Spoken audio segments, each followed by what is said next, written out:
People ask me all the time, hey Ali, where can I find my ideal target audience or the social media channels I need to focus on? So in this short lecture, I will share some of the growth hacks I have used consistently. So number one is look at the social media channels of your competitors. You will find answers to questions like what channel is working best for them? Is it Facebook or Twitter? And also what type of channel is producing the most engagement for them?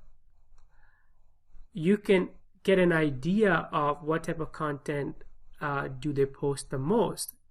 Are they using images, videos, or link posts? And also pay attention to what type of hashtags are being used by your competitors.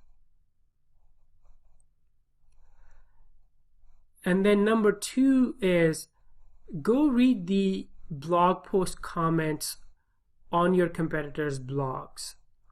You will learn about the pain points of your target audience. You will know what type of content people love and hate. And you will get some ideas about the demographics. Are they mostly males or females? And then number three is you can match your audience demographics to the demographics of social media channels. So for example, if you look at this chart and your ideal target audience is between 18 to 24, so you can quickly get an idea that 18 to 24-year-old people are very active on platforms like Snapchat, Vine, Tumblr, and Instagram. So that's where you need to focus on. And if your target audience is people between 25 to 34, then platforms like Pinterest, Facebook, and LinkedIn will be most effective. And then if you look at this chart, and let's say your ideal target audience is mostly females, you can quickly see you need to be on Pinterest because that's where they are at.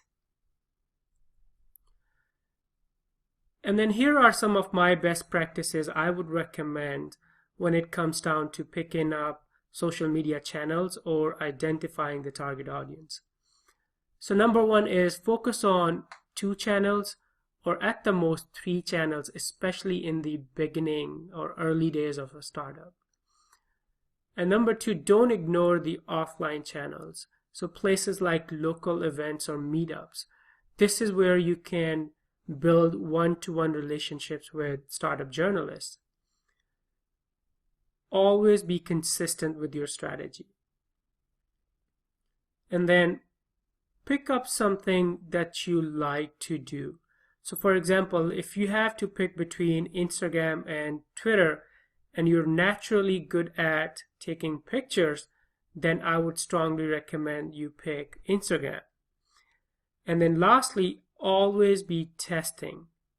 Always test all of your strategies. And now, like I promised, this is your first homework. I want you guys to pause the lecture, go to an Excel sheet or a Google sheet, and do this simple exercise. This will help you identify who your target audience is, where do they spend most of their time, and how can you engage with them to get their attention.